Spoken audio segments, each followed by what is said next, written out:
Graça e paz, irmãos. Vamos abrir a palavra de Deus na carta de Paulo aos Romanos. Temos feito algumas meditações nesta carta e hoje vamos meditar um pouco no capítulo 6 de Romanos. Inicialmente não vamos ler, porque nós vamos olhar versículo por versículo o capítulo todo. Então, que Deus nos dê graça para compreendermos a palavra dele. Que Deus revele e fale conosco nesta noite, em nome de Jesus Cristo. O capítulo 6 de Romanos trata da nossa vitória categórica sobre o pecado. Vitória sobre o pecado em Cristo. O apóstolo Paulo descreve de maneira detalhada a vitória que nós temos em Cristo sobre o pecado. Irmãos, é uma vitória tão categórica sobre o pecado que, depois de ler este capítulo e ainda admitir o pecado na vida dos santos, na vida dos salvos, significa que você não entendeu nada do que você leu, ou então você está mal intencionado com a palavra de Deus. Você está a fim de distorcer a graça de Deus e a compreensão da palavra de Deus, que aqui neste capítulo está nítida a palavra de Deus. É uma vitória tão categórica que não se admite controvérsias ou qualquer coisa que seja contrária ao que a palavra de Deus descreve neste capítulo. Este capítulo 6 de Romanos, a intenção deste capítulo 6 de Romanos é que saibamos que existe uma vitória cabal e definitiva sobre o pecado, que existe uma vida de santidade segundo os padrões do Evangelho, da graça do Evangelho de Deus.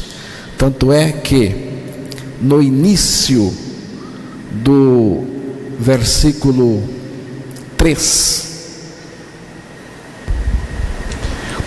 ou não sabeis, isso, ou não sabeis, você vê que a intenção é para que nós saibamos. No início do versículo 6, sabendo isto, no início do versículo 9, sabendo que, no início do versículo 16, não sabeis vós. Não resta dúvida que a intenção do apóstolo é que você saiba que existe sim uma vitória categórica, definitiva, terminante sobre o pecado, e que existe uma vida de santidade segundo os padrões de Cristo, os padrões do Evangelho, da graça de Deus. Então, vamos começar com o versículo 1. Que diremos, pois? Permaneceremos no pecado para que a graça abunde? Que diremos, pois? Paulo levanta uma pergunta.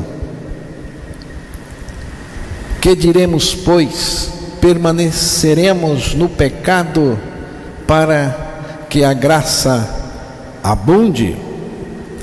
Irmãos, o apóstolo Paulo vinha falando da graça maravilhosa de Deus, e no final do capítulo 5, versículo 20, ele usa uma expressão preciosa da graça de Deus em relação à libertação do pecado.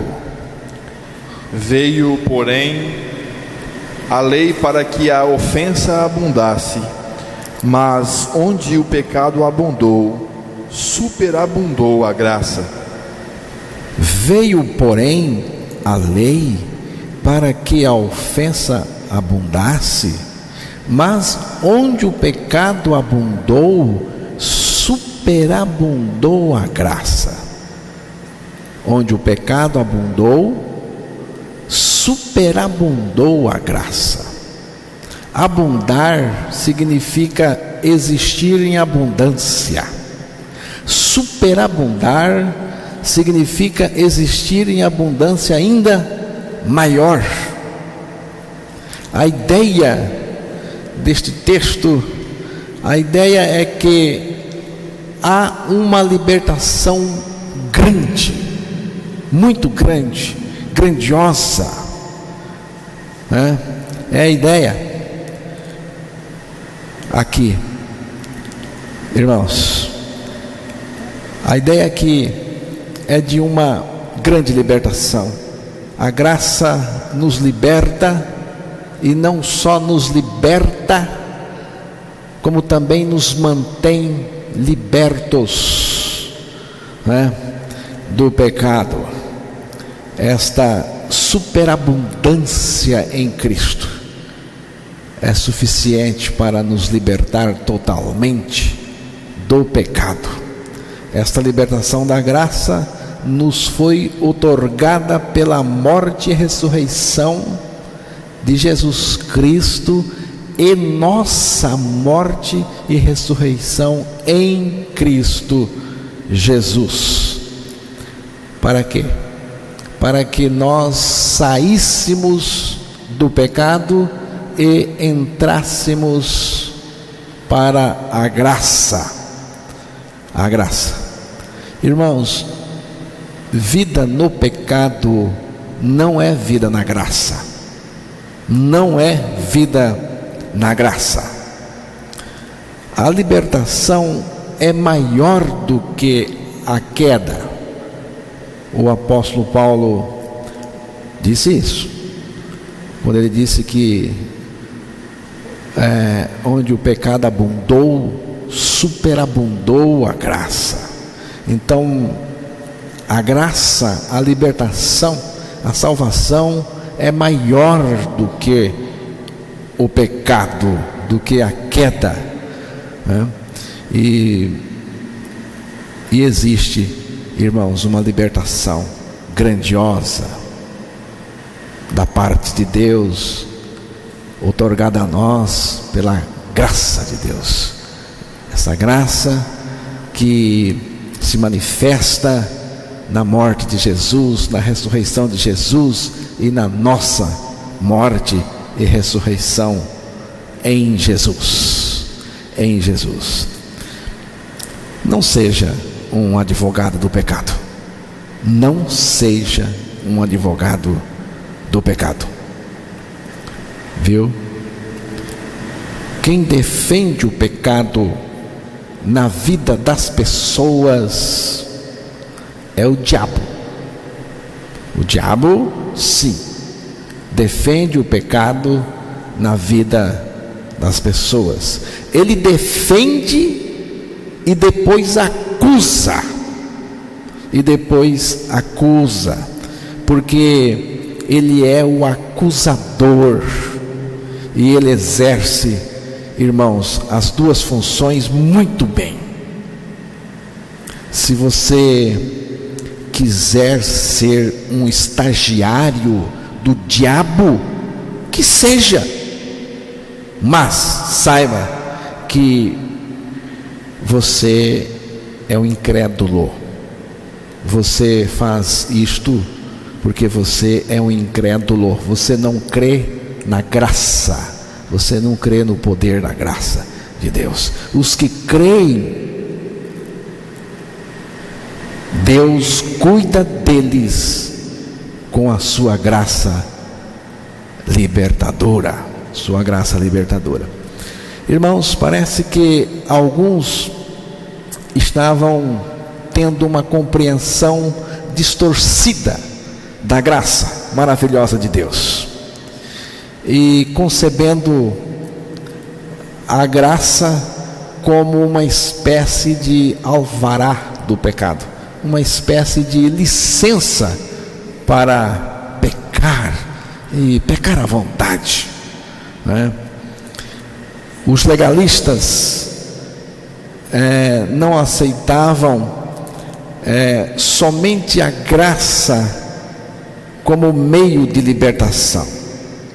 O raciocínio do legalista, do opositor legalista, que estava se opondo a Paulo, era mais ou menos o seguinte: você diz que o pecado permitiu Deus demonstrar ainda mais a sua graça, e que o ser humano precisa apenas crer para ser salvo.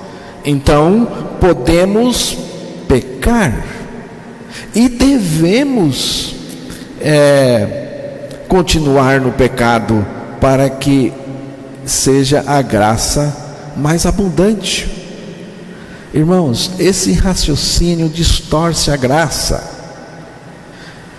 né? E qualquer raciocínio que defende o pecado, na nossa experiência, vai contra a graça de Deus. Naquele tempo era como hoje, as pessoas não acreditavam que podiam ser libertas do pecado enquanto estivessem vivendo neste mundo. Irmãos, é uma questão de não crer mesmo, na graça, no poder da graça que nos liberta. Então, em função disso, no decorrer do tempo, foi surgindo as mais diversas crenças.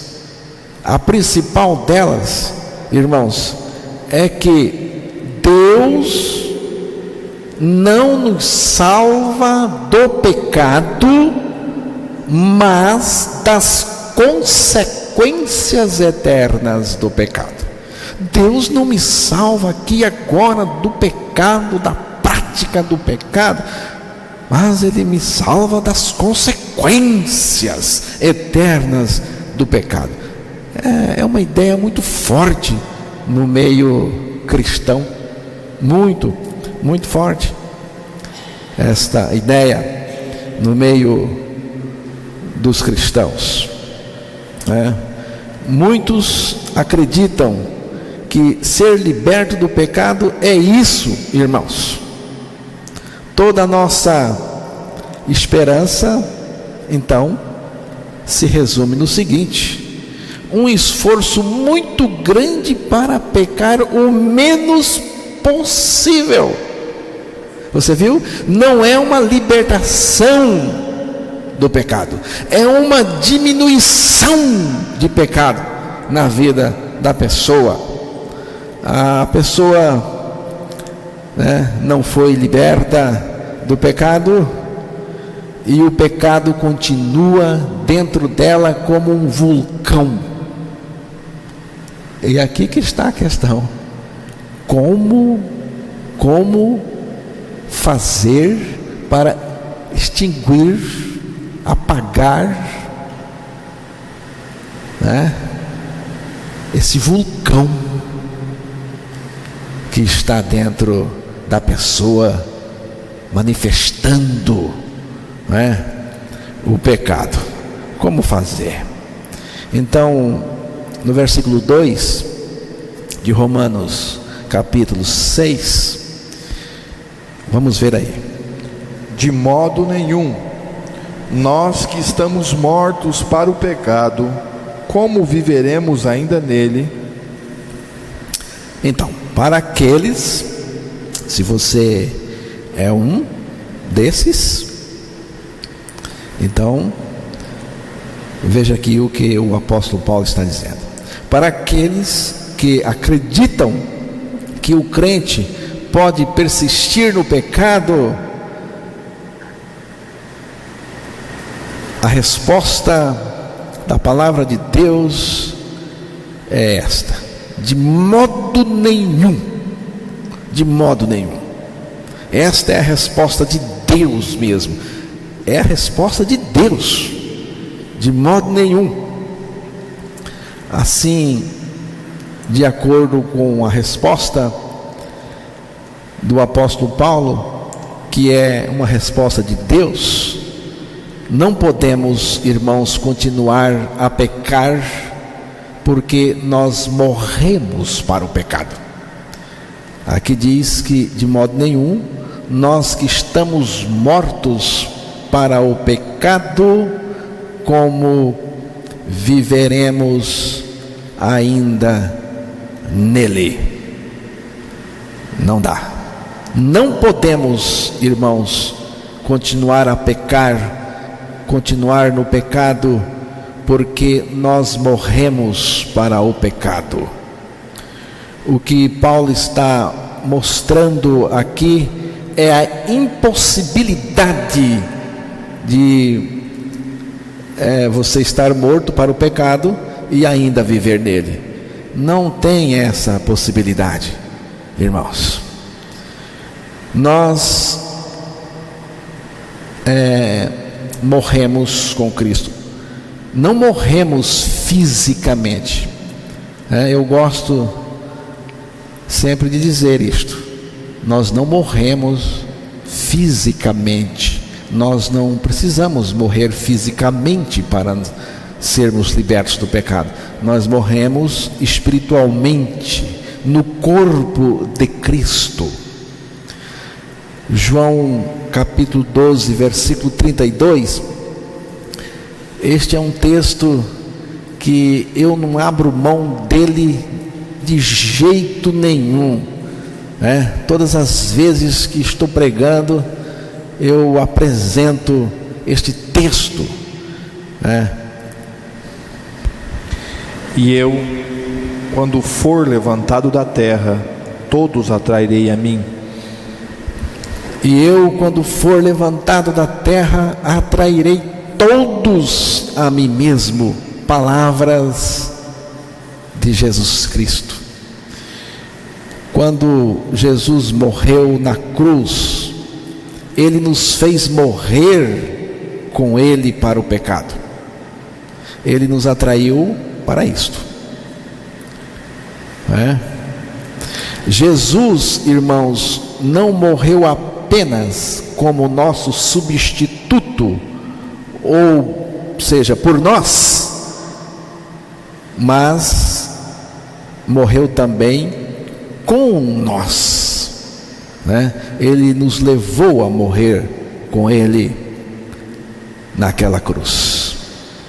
Alguém disse algo assim, preste atenção aqui, é importante. Alguém disse algo assim e eu anotei: Cristo morreu como nosso representante, ou seja, como que se nós estivéssemos lá. Está errado, irmãos.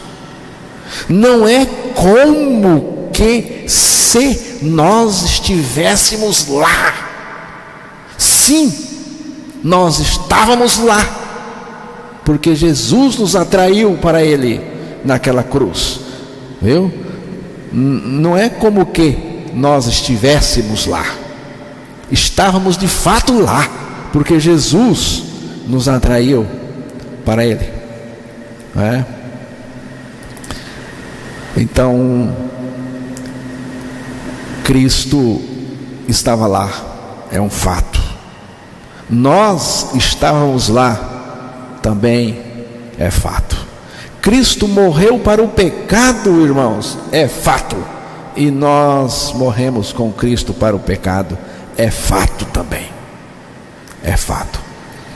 1 de Pedro 2:24, eu mesmo vou ler esse texto aqui, por causa da versão que eu quero citar. Levando Ele mesmo em seu corpo os nossos pecados sobre o madeiro, para que nós mortos para os pecados. Jesus não só levou nossos pecados, como também nos fez morrer para os pecados, com a finalidade, aqui diz, vivamos para a justiça. Nós mortos para o pecado. É para isto, irmãos, que Ele nos atraiu para si na cruz, para morrermos para os pecados. Você já aceitou a sua morte com Cristo na cruz? Você já aceitou a sua morte com Cristo na cruz? Eu já aceitei a minha, e foi maravilhoso. É uma morte gostosa, não sofri nada. Jesus sofreu porque Ele me substituiu e me fez morrer espiritualmente. A melhor parte ficou comigo, que comigo ficou a libertação, irmãos. Então eu creio, eu aceito a minha morte, eu creio, irmãos. Não estou inventando nada, não estou interpretando nada. Você está vendo que eu não estou interpretando nada, não estou dando a minha opinião. Em nenhum momento hoje aqui eu dei a minha opinião, não estou dando a minha opinião. Alguém já disse que opinião é como nariz, cada um tem o seu, então não estou dando a minha opinião de jeito nenhum, não é? Então, irmãos, eu só estou lendo para vocês a palavra de Deus. Irmãos, se nós não morrermos, não existe a menor possibilidade de salvação do pecado. Se nós não morrermos, não existe chance de vida de Deus em nós, viu? Se a morte com Cristo, sem a morte com Cristo, irmãos, você só tem religião e mais nada.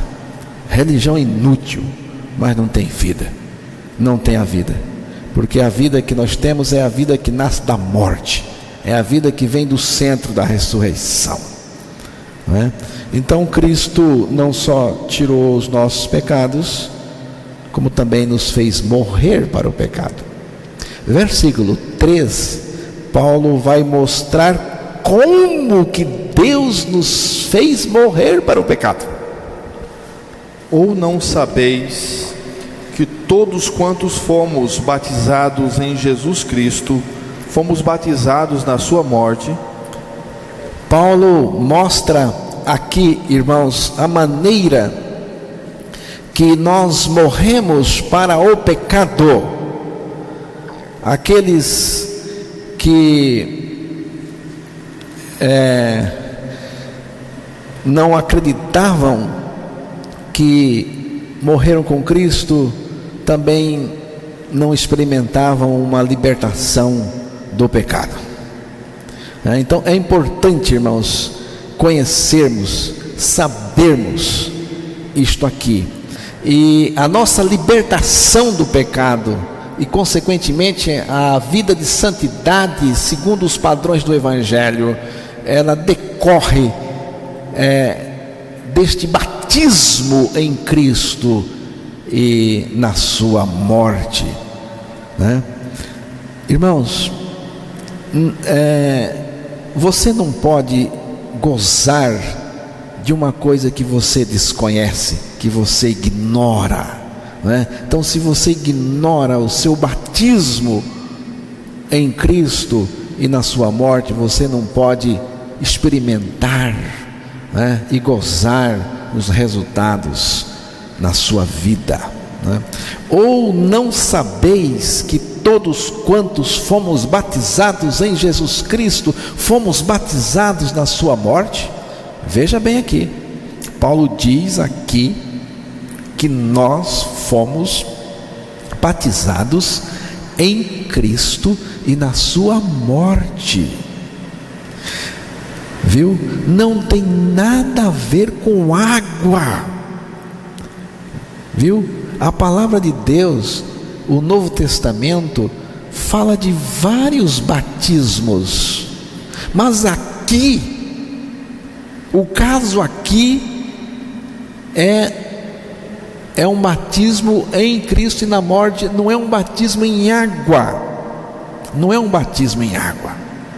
Aqui o batismo é em Cristo e na sua morte, e na sua morte. É batismo em Cristo e batismo na morte de Cristo. Palavra batizado, o que significa a palavra batizado? É importante a gente entender o significado da palavra batizado para compreendermos melhor o batismo em Cristo e na sua morte. Batizado significa mergulhado, imergido, submergido, introduzido, colocado dentro de alguma coisa, né? A palavra identificação cai bem aqui, né? Identificação, porque o batizado está identificado no ambiente no qual ele foi introduzido, não é? Então, eu poderia ler assim, o versículo 3: ou não sabeis que todos quantos fomos identificados em Jesus Cristo, fomos identificados na sua morte, né? Fomos identificados na sua morte. Aqui, irmãos, é a atração, quando Jesus nos atraiu para Ele, nos colocou dentro dEle, nos identificou dentro dEle. Batizados em Cristo significa colocados em Cristo, identificados em Cristo, introduzidos em Cristo Jesus naquela cruz. E Ele mesmo foi que fez isto para nós, né? Irmãos, aqui diz uma coisa muito importante. Aqui diz que não fomos identificados com Cristo apenas na sua morte, mas também fomos identificados no sepultamento e na ressurreição. Fomos identificados no corpo de Cristo, na cruz, morremos com Ele. Fomos identificados no sepultamento de Jesus, porque nós fomos sepultados com Jesus, e também na ressurreição, porque nós fomos ressuscitados em Cristo, juntamente com Cristo. O versículo de número 4: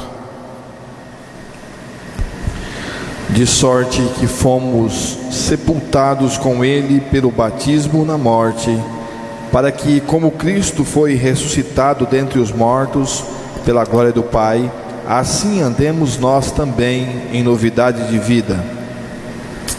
Está nítido aqui, irmãos. Paulo queria que os irmãos de Roma soubessem que já temos a vitória sobre o pecado, porque morremos com Cristo. A vitória sobre o pecado decorre da nossa morte com Cristo. E Paulo, ele estava mostrando isto para os irmãos de Roma, que nós já temos a vitória sobre o pecado, exatamente porque morremos com Cristo naquela cruz. O pecado não pode se impor, nem exercer controle algum sobre a pessoa morta em Cristo Jesus. Esta é a compreensão de Paulo aqui em Romanos capítulo 6. O batismo em água é uma ilustração do que aconteceu conosco em Cristo e na sua ressurreição. Apenas uma ilustração. O batismo em água não garante salvação para ninguém, não garante experiência alguma, irmãos. O que garante salvação, experiência, é crer que morreu com Cristo lá na cruz. E morreu não simbolicamente, como alguns entendem. Não é uma morte simbólica, é uma morte real. Jesus morreu fisicamente e espiritualmente. Nós morremos espiritualmente em Cristo ali na cruz, porque houve uma separação ali quando Jesus recebeu o pecado no corpo dele. Houve uma separação dele do Pai, Mas, irmãos, não foi uma morte simbólica, foi uma morte real. Por isso que é uma libertação também real. Eu pergunto para os irmãos: a cruz foi algo simbólico? A crucificação de Jesus foi algo simbólico? Ou foi histórico? Ou foi real? O sepultamento de Jesus foi simbólico ou foi real? A ressurreição de Jesus de fato aconteceu ou foi simbólica? Aconteceu, foi tudo real. Então pergunto: e a sua morte com Cristo? Que você morreu em Cristo, a mesma morte, foi simbólica? A ressurreição, a sua ressurreição em Cristo foi simbólica? Não, foi tudo real. O que aconteceu com Cristo aconteceu também com aqueles que estavam em Jesus. Romanos 6, verso 5. Porque se fomos plantados juntamente com Ele na semelhança da sua morte, também o seremos na da sua ressurreição. Se fomos unidos, conforme a versão que estou usando, se fomos unidos juntamente com Ele na semelhança da sua morte, também o seremos na da sua ressurreição. Irmãos, o que aconteceu com Ele aconteceu conosco, está dito aqui. Do jeito que foi com Ele, foi conosco. Foi conosco. E diz aí acho que é no final do versículo 4, você pode ler o final do versículo 4 e o 5 novamente. Como Cristo foi ressuscitado dentre os mortos pela glória do Pai, assim andemos nós também em novidade de vida. Isso, está bom. Andemos nós em novidade de vida. Jesus ressuscitou com uma vida nova. Vida nova. Jesus ressuscitou em novidade de vida, irmãos. E nós também assim também andemos nós em novidade de vida. Quer dizer o quê? Quer dizer que existe uma vida nova em nós. Andar em novidade de vida significa que existe uma vida nova em nós. A nova vida que existe em nós, irmãos, é a vida de Cristo. É a vida do Cristo ressuscitado. É a vida de Cristo operando em nós. Esta nova vida em nós é o que nos torna uma nova criatura. A nova criatura, irmãos, é sensível ao pecado, é sensível à tentação. A nova criatura percebe o pecado de longe, viu? A nova criatura, ela reage contra o pecado que rodeia a nova criatura, irmãos. Mas o pecado não está dentro dela. A nova criatura é vencedora sobre o pecado, porque morreu com Cristo, viu? A nova criatura continua vencedora sobre o pecado, porque a vida ressurreta de Cristo está nela. E a vida ressurreta de Cristo que está nela vence o pecado todo instante, irmãos, todo instante. Então, a nova criatura é vencedora sobre o pecado por causa de Cristo que vive nela, por causa da vida de Cristo que vence o pecado a cada instante. Irmãos, a nova criatura não está tentando vencer o pecado, ela não está lutando contra o pecado. A nova criatura foi colocada pela morte e ressurreição de Cristo numa posição vitoriosa, numa posição vitoriosa. Qual posição? Romanos capítulo 8, versículo 37. Mas em todas estas coisas somos mais do que vencedores por aquele que nos amou. Mas em todas estas coisas, eu creio que o pecado está aqui entre estas coisas. Então, em todas estas coisas, somos mais do que vencedores por aquele que nos amou. Vencedores em Cristo. Vencedores em Cristo. Vencedores por causa da morte em Cristo e da ressurreição em Cristo e de Cristo vivendo em nós. Irmãos, qual a posição que Deus nos colocou? Mais do que vencedores em Cristo. Qual é a posição da igreja de Cristo? Da igreja de Cristo, porque igrejas são pessoas regeneradas e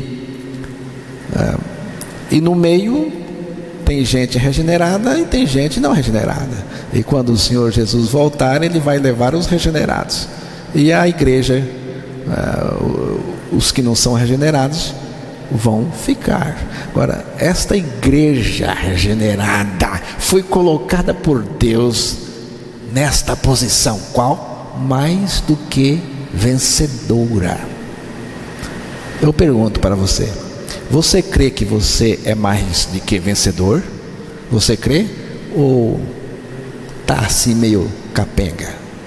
Você crê que você é mais do que vencedor em Cristo? Ou você é um incrédulo? Bem, pode ser um incrédulo. Aqui a palavra do Senhor diz que nós fomos colocados em um lugar invulnerável, num lugar chamado mais do que vencedor, mais do que vencedores. Irmãos, mais do que vencedores é a nossa posição em Cristo. O que você é em Cristo, meu irmão? Você é mais do que vencedor. Agora, se você vive debaixo do pecado, você não é mais do que vencedor, lógico. Você é mais do que um derrotado. Isto sim. Você é uma peteca nas mãos do demônio. Agora, quando cremos que estamos em Cristo, estamos colocados numa posição. A posição é esta: mais do que vencedores. E aí o pecado não penetra. Aí o demônio não nos atinge. Em Cristo somos invulneráveis. Em Cristo Jesus. Romanos capítulo 6, verso 6. Vamos correr. Sabendo isto, que o nosso homem velho foi com ele crucificado, para que o corpo do pecado seja desfeito, para que não sirvamos mais ao pecado. O nosso homem velho foi. O nosso homem velho foi ou não foi? Foi ou não foi? É preciso saber se foi ou não foi, porque aqui diz que foi. E se você crê, você diz foi.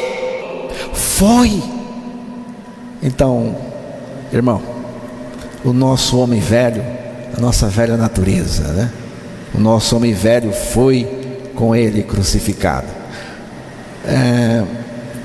Só há um meio de acabar com o homem velho: a crucificação do velho homem com Cristo. Viu? É o único meio. Agora o velho homem tem seus advogados, que acham que ele deve ser dominado. Tem crente que acha que o velho homem não precisa morrer, ele tem que ser dominado através de oração, jejum, sei lá o quê, que o velho homem tem que ser subjugado, que se deve privá-lo. O velho homem tem que ser subjugado, dominado, que se deve privá-lo. E eu creio que há muitos crentes que acham que se deve mesmo satisfazer a vontade do velho homem, e a vontade do velho homem é pecar e pecar. É como aquela lenda que se conta para as crianças do tatu, que foi condenado à morte porque o tatu havia roubado uma espiga de milho da cabrita. E o macaco se apresentou como advogado do condenado à morte, do tatu. E o macaco, muito sabido, propôs astutamente que o tatu, que ele deveria ser enterrado vivo. E os bichos todos concordaram com essa morte cruel, enterrar o tatu vivo. Vamos acabar com o tatu enterrando ele vivo. É assim que muita gente na igreja está tentando acabar com o velho homem. Vamos enterrar o cara vivo. Não dá, irmãos. Ele tem que morrer. E ele já morreu. A única coisa que eu concordo com o Lacerda é o seguinte: o cantor lá, esqueci o primeiro nome dele, é mate o velho. Então tem que morrer mesmo, tem que morrer. Mas não é matar o velho, como ele disse lá, porque já morreu, eu não tenho que matar nada, já morreu, é só crer e experimentar o resultado no versículo 7 de Romanos 6. Porque aquele que está morto está justificado do pecado. Aquele que morreu está justificado do pecado, está liberto do pecado. Irmãos, como pode ser justificada uma pessoa condenada por um crime e sentenciada à prisão? Somente indo para a cadeia e pagando a penalidade do seu crime. Irmãos, como que uma pessoa condenada à morte por um crime que cometeu é justificada? Somente morrendo pelo crime que cometeu,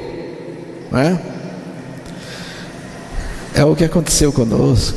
Morremos, fomos justificados, libertos do pecado. Versículo 8.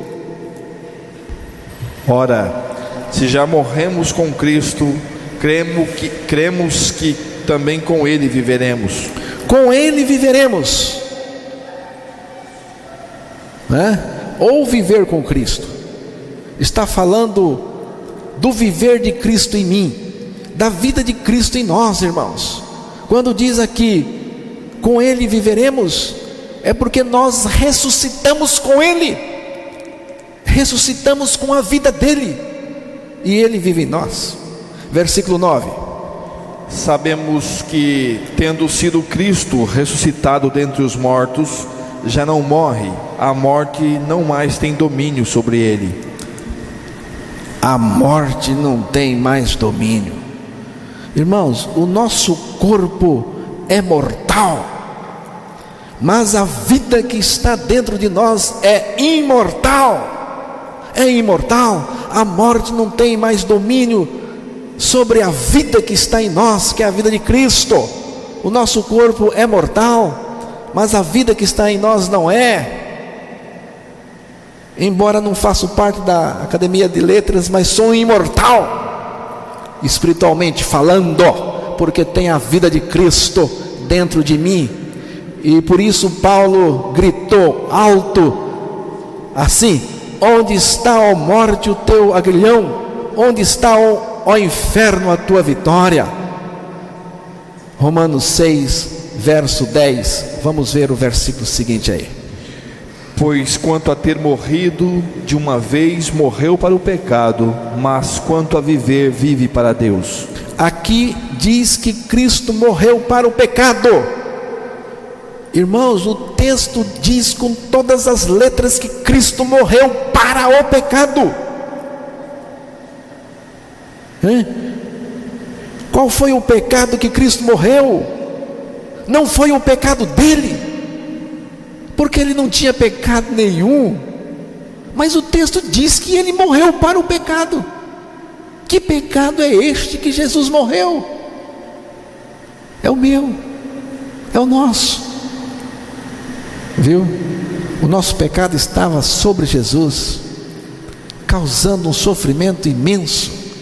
A minha natureza estava sobre Jesus, não é sobre Jesus, estava nele, nossos pecados entrou nele, nossa natureza, ele vestiu a nossa natureza, ele recebeu lá o nosso homem velho. Tudo isto estava causando um sofrimento imenso, irmãos, um sofrimento terrível, do ponto de vista físico e do ponto de vista espiritual, sofrimento maior ainda, porque isto separou ele do Pai. Você entende o que eu estou dizendo? Então, Jesus tinha que morrer para o pecado. Jesus só estaria livre desse sofrimento nele quando ele morresse para o pecado. E ele morreu. E quando ele morreu, cessou todo esse sofrimento sobre ele. Toda essa consequência do pecado sobre ele findou-se. Você entende? Agora, o que a palavra do Senhor diz no versículo número 11, veja: assim também vós considerai-vos certamente mortos para o pecado, mas vivos para Deus em Cristo Jesus, nosso Senhor. Viu? Jesus morreu para o pecado, e ao morrer para o pecado, me levou a morrer para o pecado nele, irmãos. Eu creio que eu morri para o pecado em Cristo, e em Cristo ressuscitei, em Cristo ganhei nova vida, porque o texto também diz, verso 12: não reine, portanto, o pecado em vosso corpo mortal, para lhe obedecerdes em suas concupiscências. Não reine, portanto. Se você morreu com Cristo, o pecado não reina em você, não manda em você, não domina em você, meu irmão. É o que diz a palavra. Portanto, ou desde que morreu para o pecado, ele não reina mais. Pecado aqui é a natureza, viu? Se a natureza está viva dentro de você, ela reina em você, meu irmão, ela reina. Se a natureza está viva dentro, ela reina. Não só reina, se expressa através do seu corpo físico, não só através da sua mente, mas também através do seu corpo, dos membros. Se ela morreu, estamos livres? Uai, ou não estamos? Versículo 13: nem tampouco apresentei os vossos membros ao pecado por instrumentos de iniquidade, mas apresentai-vos a Deus como vivos dentre os mortos. Você viu? Agora é a vida de Cristo que vai manifestar no nosso corpo, porque eu estou ressurreto em Cristo, diz o texto. Agora, irmãos, é a vida de Cristo, porque quando você ver aí falando de ressurreição, que você ressuscitou com Cristo, você pode pensar na vida dele em você. Agora é a vida de Cristo que vai manifestar no nosso corpo e usar os nossos membros como instrumentos de justiça, a justiça da vida de Cristo. Versículo 14: porque o pecado não terá domínio sobre vós, pois não estáis debaixo da lei, mas debaixo da graça. Que coisa maravilhosa está aqui, irmãos. Vemos aqui, irmãos, outro motivo pelo qual o pecado não manda mais na nova criatura. Qual motivo?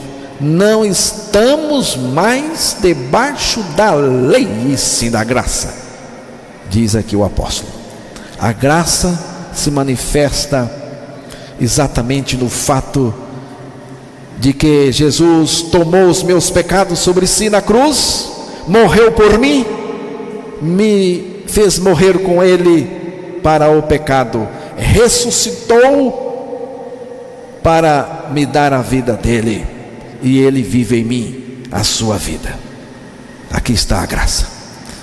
Debaixo desta graça somos invulneráveis. O pecado não pode nos dominar aí, irmãos, debaixo da graça. O demônio não pode nos atingir aí, debaixo da graça. Viu? O cristão morreu para o pecado e recebeu dentro de si a vida de Cristo como poder para viver em santidade. A operação maravilhosa desta graça é levar-nos a esta experiência de morte e vida com Jesus e libertação. Versículo 15: pois que pecaremos porque não estamos debaixo da lei, mas debaixo da graça? De modo nenhum. Paulo faz uma provocação.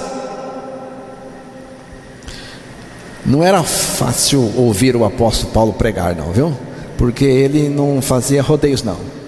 Ele era direto. E aqui ele diz: e daí? Devemos pecar? De modo nenhum. Se você, meu irmão, está confuso com o pecado na sua vida Estou aqui para acabar com essa confusão na sua vida. Paulo não faz rodeio ao tratar dessa confusão. Levanta a questão e responde na hora, né? A resposta dele é enérgica e categórica.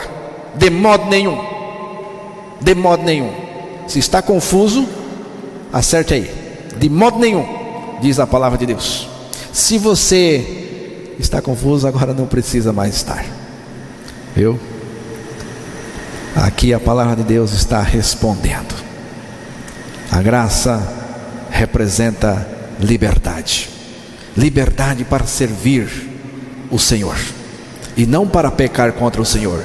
Viu, meu irmão? Você está escutando? Graça é liberdade.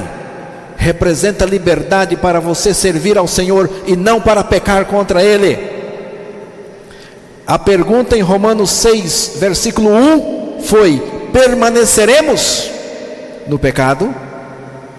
Aqui a pergunta é: havemos de pecar? Pecaremos?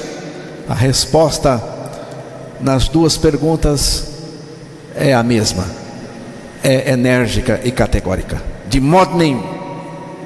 Deus não pode ser conivente com pecado nenhum.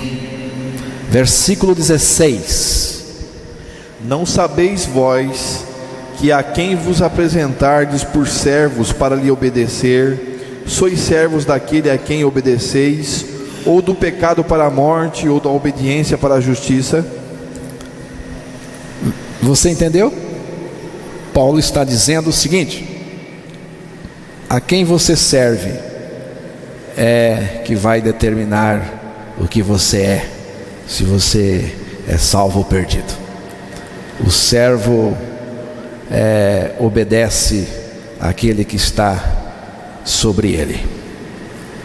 Se você atende o pecado, você é servo dele.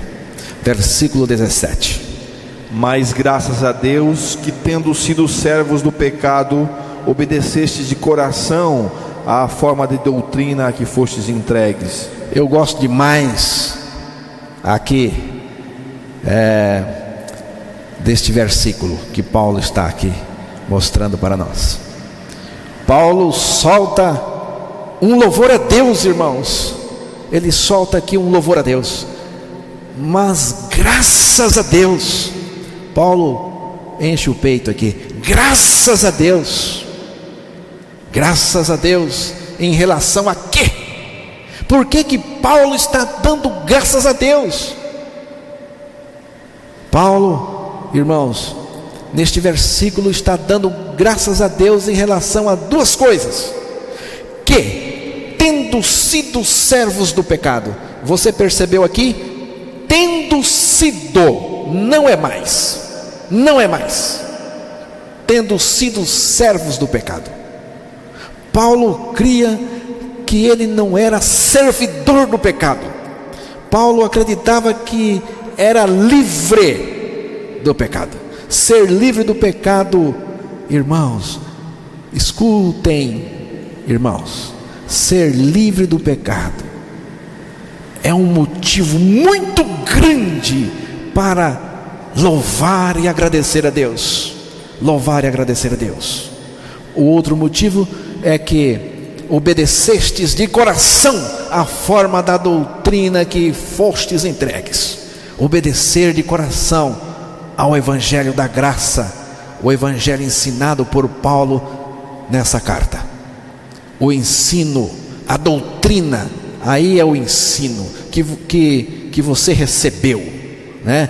Qual o ensino? O ensino que você foi colocado em Cristo na cruz, morto com Cristo, ressuscitado com Cristo, que Cristo vive em você, que você está debaixo da graça, que o pecado não reina mais, que você foi batizado em Cristo e na sua morte, que você anda em novidade de vida, e por isso você está liberto do pecado. Obedecer de coração é crer nisto, neste ensino, experimentá-lo. Irmãos, logo cedo ao pular da cama, eu agradeço assim: muito obrigado, Senhor, por ter me libertado do pecado, pela minha morte e ressurreição contigo.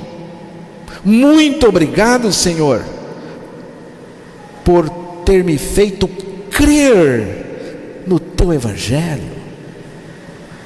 Senhor, o que seria de mim hoje? O que seria de mim hoje se o Senhor não tivesse me libertado do pecado com sua graça soberana? Viu? O que seria de mim? Seria um desgraçado, lascado e se lascando no pecado. Seria um inferno a minha vida. Mas o Senhor me libertou. Graças te dou, Senhor. Graças te dou. Versículo 18: E libertados do pecado, fostes feitos servos da justiça. Não diz que nos tornamos servos da justiça para depois sermos libertos do pecado. Diz que fomos libertos do pecado e feitos servos da justiça. Você viu? Você entendeu aqui? Não diz que podemos continuar no pecado. Não diz que podemos continuar no pecado. Aí diz que fomos feitos servos da justiça. Estamos na prática da justiça, pela vida de Cristo. Pela vida de Cristo. Não podemos servir a justiça até que sejamos libertos do pecado. Os versículos 19 ao 21 destacam as mudanças ocorridas na vida dos libertos. Você pode conferir depois. Vamos ver apenas o versículo 22. Mas agora, libertados do pecado e feitos servos de Deus, tendes o vosso fruto para a santificação e por fim a vida eterna. Mas agora, libertos do pecado e feitos servos de Deus, tendes o vosso fruto para a santificação e por fim a vida eterna. Irmãos, eu anotei uma definição de santificação que eu gosto muito, uma definição que está lá no livro Importa Renascer, do pastor Antônio Abuchain, que conhecemos muito bem, né? Definição é esta: santificação é a permanência da vida de Cristo em nós e se compõe da existência pela fé em nosso interior e a superabundância igual a crescimento ou enriquecimento de sua vida em nós. Sua vida em nós. Santidade, irmãos, santidade não é pegar um pecador e torná-lo parecido com um santo com o tempo. Santidade não é pegar um filho do diabo e torná-lo parecido com o filho de Deus com o tempo. Santidade só existe a partir da libertação do pecado, libertação radical. Só depois que você foi liberto do pecado, Deus e o Espírito de Deus pode trabalhar a santidade na sua vida. Versículo 23: Porque o salário do pecado é a morte, mas o dom gratuito de Deus é a vida eterna por Cristo Jesus nosso Senhor. O salário do pecado é a morte. Isto é o que o pecador merece. O salário do pecado é a morte. Isto é o que nós merecemos, né? É o que o pecador merece. O pecado é produzido pelo pecador. O salário do pecado é a morte. Logo, o pecador merece morrer. Você entendeu? O pecado é produzido pelo pecador. E este pecado, o custo do pecado na vida do pecador é a morte. Como o pecado é produzido pelo pecador, o pecador merece morrer e precisa morrer. Viu? E precisa morrer. Mas aqui também entrou a graça, irmãos, a misericórdia de Deus em nosso favor. Aqui também entrou a graça e a misericórdia de Deus em nosso favor. Deus providenciou um meio para não pagarmos o nosso salário no inferno eternamente, a segunda morte.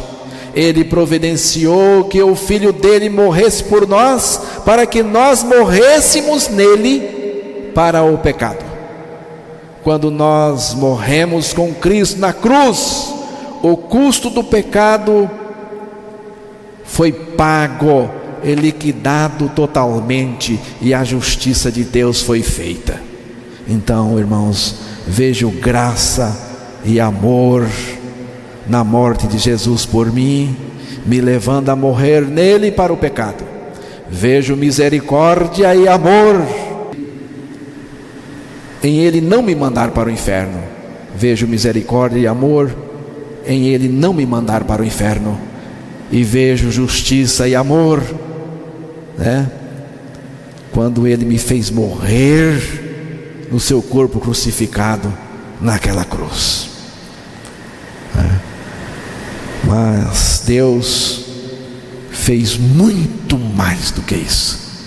Deus fez muito mais do que, através da sua graça, da sua misericórdia, do seu amor, não me mandar para o inferno, o lugar que eu merecia, por direito e por merecimento.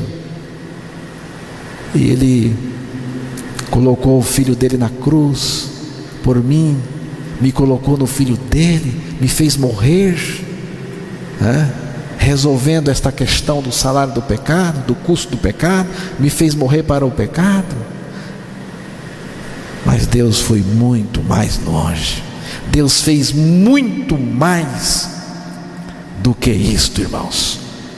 O texto disse o seguinte: mas o dom gratuito de Deus é a vida eterna por Cristo Jesus nosso Senhor. Ele nos deu a vida dele. A vida eterna é a vida de Cristo, irmãos.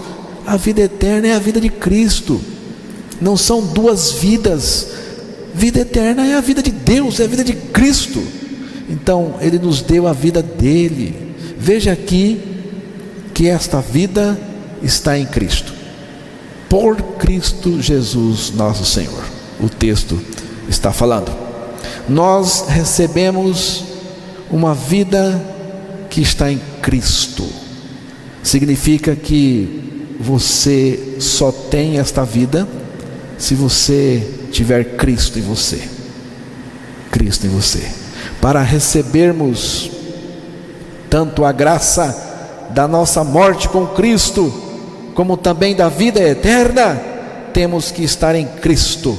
Temos que estar em Cristo. Observe o texto. Observe bem. Observe que a vida eterna se encontra numa pessoa, em Cristo, nosso Senhor. Você está em Cristo? Você crê que está em Cristo? Você morreu com Cristo? Você ressuscitou com Cristo? Cristo é sua vida? Você está liberto do pecado? Ou ainda está confuso em relação à prática do pecado? Porque Deus mostrou que há uma libertação categórica para nós em Cristo Jesus. Amém, irmãos?